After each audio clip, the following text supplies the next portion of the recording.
물가가 올라가는 것. 지금 서민 생활이 그만큼 힘들어진다는 거거든요. 경제에서 가장 중요한 두 가지를 꼽으라면요. 첫 번째는 일자리고요. 두 번째는 물가입니다. 일자리가 많이 생기면 물가가 좀 올라가도 견뎌낼 수가 있습니다. 그런데 일자리는 줄어드는데 물가가 계속 올라가면 고통의 크기는 점점 더 커집니다. 오죽했으면 제가 제목을 안 그래도 힘든데 지하철 요금까지 올린다 이렇게까지 달았겠습니까? 올릴 수밖에 없다는 거 그 상황도 압니다. 그러나 여러분 전기요금을 올리든 지하철 요금을 올리든 이렇게 올리려고 그러면요. 내부의 혁신부터 먼저 가져가야 돼요. 내부의 혁신에 대한 이야기, 구조조정에 대한 이야기는 단 한마디도 없고요. 올린다는 이야기만 계속하고요. 그것도 뭐 찢어서 올린대 찢어서. 뭐 300원을 올려야 되는데 150원을 올린대 150원. 아니 찢어서 올리는 건 올리는 거 아닙니까? 이게 정치인의 논리거든요. 정치인의. 이게 만약에 말입니다. 오세훈 시장이 정신이 제대로 박혀 있다면 저는 지하철이 자체적으로 구조조정이라는 저는 칼을 들이댈 겁니다. 들이대야 된다고 생각합니다. 아니 내가 변하고 전기요금을 올리든 가스요금을 올리든 지하철 요금을 올린다면 국민들 입장에서도 고생한다. 저렇게 고생하는데 좀 올라가는 거 우리가 양해하자. 이렇게 나올 수 있습니다. 그런데 이게 꼼수로 자꾸 올리는 모양새가 보이거나 그렇지 않고 말입니다. 지하철 요금 계속해서 이렇게 올린다면 아마도 말입니다. 국민들은 안 그래도 어려운데 더 어렵다는 이야기 당연히 나올 겁니다. 이게 150원만 올리는 게 아니거든요. 왜? 지금 지하철 요금만 올리는 게 아니에요. 지금 보시다시피 지하철 요금은 150원 지금 올리고 나중에 또 150원 올린다고 이야기는 했으나 지금 지하철 요금이 1250원에서 1400원까지 올라가는 거고요. 간선 지선버스 요금은 300원 올려서 1500원까지 올라갑니다. 그리고 광역버스는 700원을 올려서 3000원까지 올라가고요. 마을버스는 300원 올려서 1200원이 올라갑니다. 심야버스도 마찬가지입니다. 350원을 올려서 2500원이 됩니다. 여러분 시장에 이렇게 올리잖아요. 뭐 150원 올리고 많이 올리는 게 700원 올리는데 무슨 시장에 충격을 주며 안 그래도 어려운데 뭐 이런 이야기까지 하느냐 아픈 소리를 하느냐 이렇게 이야기하시는 분들도 있을 거예요. 아니에요. 아닙니다. 왜냐고요? 이 처마 낙숫물이 바위를 뚫는다고 했잖아요. 150원을 올렸는데 하루에 말입니다. 왔다 갔다 하면 300원이 오르는 거예요. 그죠? 하루에. 하루에 300원이 오르는 겁니다.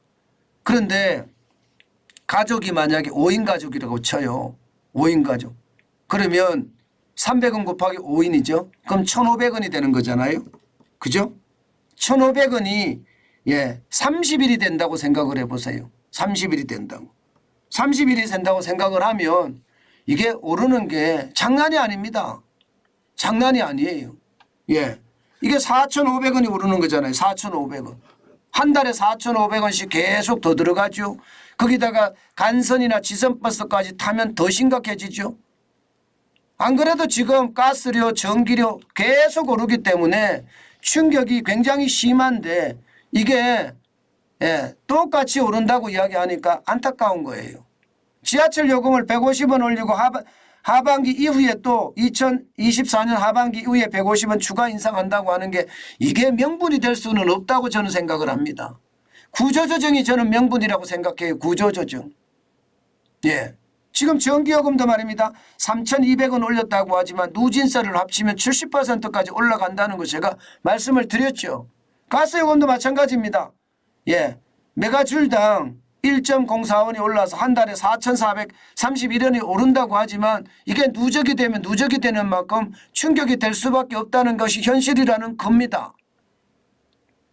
이렇게 되면 여러분 국민들의 삶은 굉장히 피폐해집니다.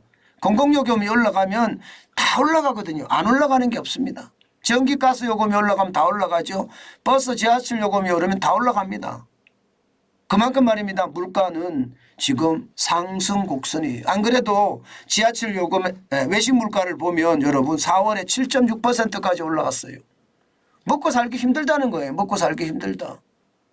먹고 살기 힘든데 이게 물가까지 이렇게 폭등을 하면 아마 말입니다.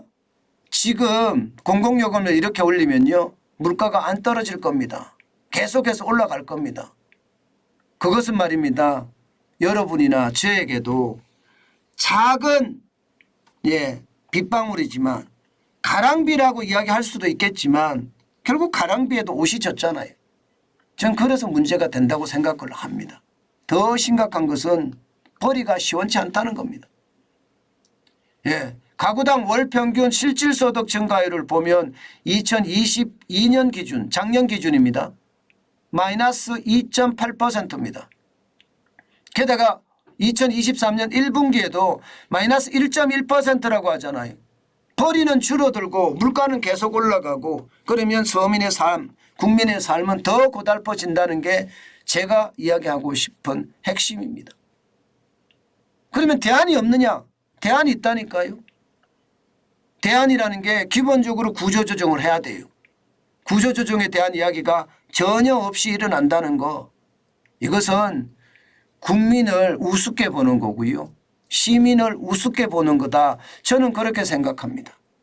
당연히 구조조정이 일어나야 되고요. 구조조정만이 말입니다. 국민들의 이해를 구할 수 있다고 생각을 해요. 그렇지 않고 막무가내식으로 공공요금을 이런 식으로 계속해서 올린다면요. 국민적 저항도 반드시 받을 겁니다. 저는 그럴 가능성이 굉장히 높다고 생각해요. 또 하나 경제에 활력을 불어넣는 것, 이것도 말입니다.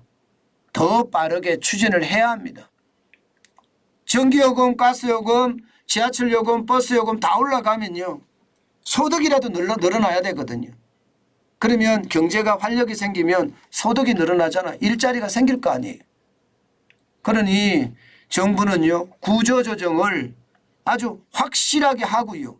그에 따르는 경제 활력을 불어넣기 위해서 정부의 어떤 규제 협파 이런 게 뒤따라야 된다는 뜻입니다. 그렇지 않고 지금처럼 맹목적으로 어떤 권력의 힘을 가지고 밀어붙인다면